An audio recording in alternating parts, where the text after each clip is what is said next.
ராஜேஸ்வரி, நாம் தமிழர் கட்சியின் ஒருங்கிணைப்பாளர் சீமான் அவரது வீட்டில் நடைபெற்ற மோதல், கைது, சமன் கிழிப்பு ஆகியவை தொடர்பாக ஓசூரில் பேட்டி அளித்திருக்கிறார்.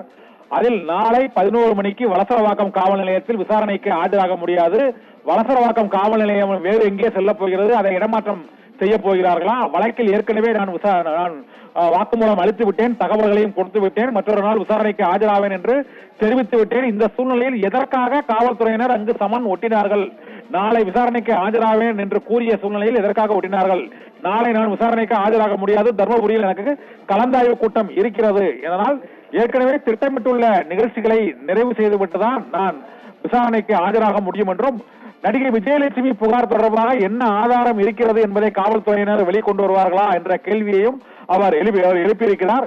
நாளை சமன் ஒட்டியபடி விசாரணைக்கு என்னால் ஆஜராக முடியாது, என்ன செய்வீர்கள், உங்களால் என்ன செய்ய முடியும், காவல்துறையினர் சமன் ஒட்டியது தவறு, நான் விசாரணைக்கு ஆஜராவது தொடர்பாக வழக்கறிஞர்கள் மூலமாக வலசரவாக்கம் காவல் நிலையத்தில் விளக்கம் அளித்து விட்டேன், அந்த காவல் நிலையம் என்ன எங்கே போய்விட போகிறது, அங்கு இடமாற்றம் செய்ய போகிறார்களா காவல் நிலையத்தில், எப்போது வேண்டுமானாலும் ஆஜராகி விளக்கம் அளிப்பேன் என்று ஓசூரில் சீமான் இப்போது சற்று முன்பு அளித்த அந்த பேட்டியில் தெரிவித்திருக்கிறார். இதனால் நாளை வலசரவாக்கம் காவல் நிலையத்தில் சீமான் விசாரணைக்கு ஆஜராக மாட்டார் என்று திட்டவட்டமாக அறிவிக்கப்பட்டு விட்டது.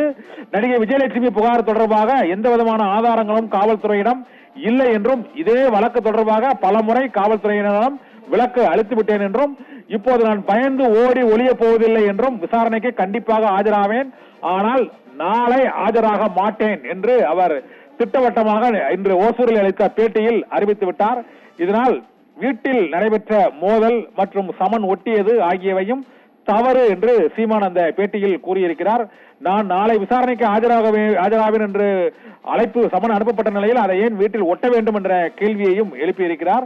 எனது வழக்கறிஞர்கள் இன்று அது தொடர்பாக ஆஜராகி பதிலளித்து விளக்கம் அளித்த நிலையிலும் காவல்துறையினர் வேண்டுமென்றே தம்மை விரட்டுகிறார்கள் என்ற குற்றச்சாட்டையும் அவர் வைத்திருக்கிறார்.